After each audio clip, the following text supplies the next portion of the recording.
AskReddit by CatMeo1. What celebrity death saddened you the most? Lance Reddick. A friend talked me into seeing John Wick 4 and I really loved everything Lance had been in and was excited to go. Then he just passed away, which really saddened me as it was so unexpected. R.I.P. Commander. Jim Henson. Too early AMD, such a source of joy to so many. Yes. Every time I go to Hollywood Studios at Walt Disney World I have to go to the Muppets 3D movie. It was the last thing he did as Kermit. It makes me sad that he died before the paperwork with Disney was complete, and because of that a lot of the plans for the Muppets at that park never happened. Watch his funeral on PBS. It's one of the best celebrations of a human's life you can see. Mr. Rogers. It was pouring rain that morning and I'd stopped to grab breakfast before a looming nightmare commute to work. Right as I was about to pull the key out of the ignition, I heard them say on the radio that he'd passed and just sat there in my car, sobbing. I met him in 1983 when he came to my elementary school with the purple panda, and for a 4-year-old, it was like meeting Jesus. I was so overcome I just blurted out, "You're my best friend," and he smiled and said, "I'm so glad that we're friends. We didn't deserve Fred Rogers." Steve Irwin. Sean Locke and Shane Warne were a big kick in the balls as well. Sean, you could see he was ill, so unfortunately, wasn't a huge shock. But still a massive loss. I must watch something with him in daily. Also a loss for me, Rick Mayall. Alan Rickman. My first movie intro to him was The Sheriff of Nottingham and Robin Hood Prince of Thieves, and I still threatened to take someone's heart out with a spoon. God's rest his soul. Anton Yelchin. Dude had cystic fibrosis. And that isn't even what killed him. Heath Ledger. In 8th grade English class we read Taming of the Shrew, and then the teacher let us watch 10 Things I Hate About You to show us how his works still impact writing today. So I had just discovered Heath and had a massive crush on him when he passed away less than a year later. It was the first celebrity death that really impacted me. John Ritter. John Ritter is the only celebrity death that I've ever cried about. It was so sudden and unexpected, and he had seemed so nice. I cried all throughout the episode of 8 Simple Rules where they showed his TV family grieving his loss. Chris Cornell. So talented, gone too soon and died so tragically.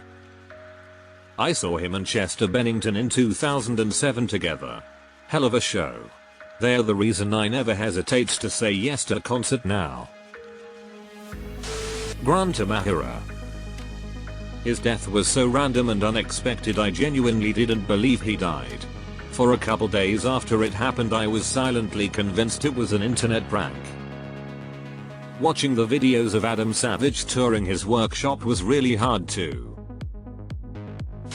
Sir Terry Pratchett. He and his works both made the world a better, more interesting place.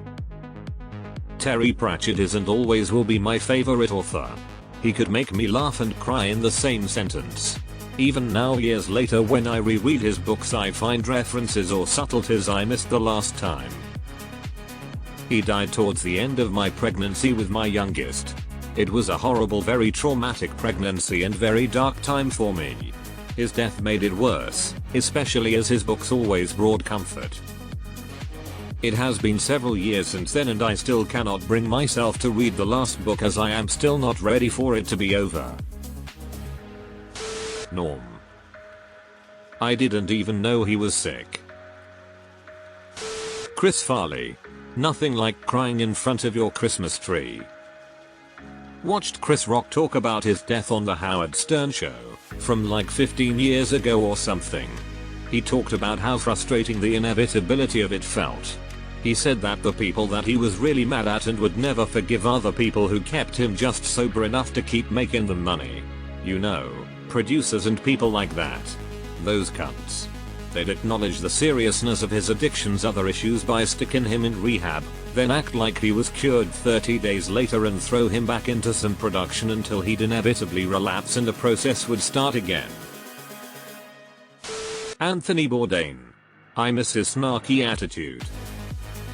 I think it hit me because as a pessimistic sort of generally melancholy sort of person, I saw within him a kindred spirit with similar tastes and hobbies and etc. Seeing someone who kind of has an idealized version of a life I'd want and that they couldn't handle it and make it out of here, so to speak, it kind of dampens the morale a bit when it comes to your own chances of finding peace and happiness. Leonard Nimoy. I was looking for his name.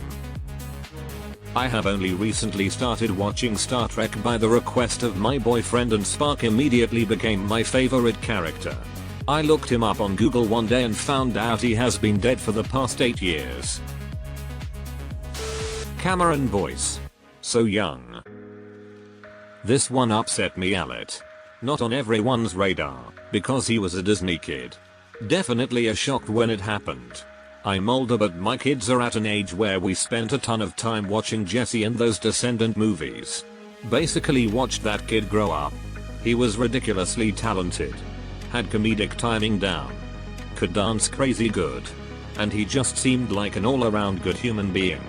Didn't deserve to go that young. So unfair. Brittany Murphy. The documentary put out on her made it seem so preventable. Her story truly hurt my heart. Looking at this post, I see a lot of names that make me think the same.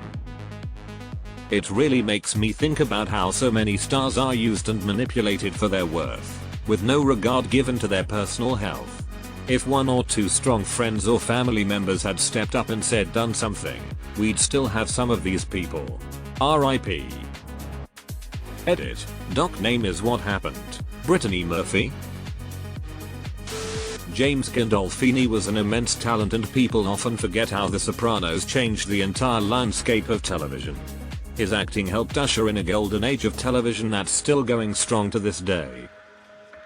I binged all of The Sopranos a couple years ago and then googled to see what James Gandolfini was up to recently.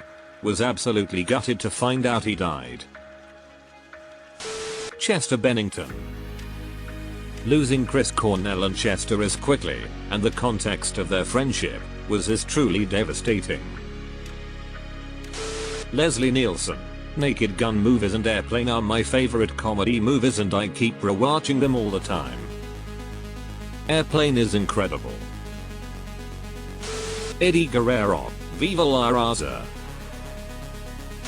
Phil Hartman. Mitch Hedberg. So saddened by his death. Really a warning against what addiction can do to someone. I used to really laugh at him. I still do, but I used to, too. Carrie Fisher. Followed immediately by Debbie Reynolds. I felt so bad for Billy Lord. Alex Trebek. Alexander Technoblade. Scrolled way too far to find this one. Christina Grimmie. I saw her in concert a few years before she passed when she opened for Selena Gomez. Then a few months after that she was on The Voice and I voted for her as much as I could, even though everyone else wanted Josh to win since he was from my state. I also watched her YouTube channel for a while but then didn't think much of it after that. Then a couple years later I was woken up by a call from my mom telling me about some crazy fan sneaking in and shooting her, even if she wasn't as big as a lot of other musicians. I think it was the first time I was really affected by a celebrity death. And when we thought things couldn't get worse, the Pulse shooting happened a day later in the exact same city. Nayari Vera. Not her fan, but the way she died was really tragic. Thinking of her child left alone on that boat for hours looking for his mama hurts my chest. God, yes. I was a fan, but the worst part wasn't even because I was her fan. It was imagining her realizing the water was too strong and panicking, doing everything she could to get her kid to safety. It must have been terrifying and so painful for her in those last moments, being scared and thinking her kid would be alone or looking for her. God, This family deserves so much better. John Candy. David Bowie. That would be my pick. Knowing he made his last album, released it, and then died 3 days later. It was beyond spooky, but also really cool and creative.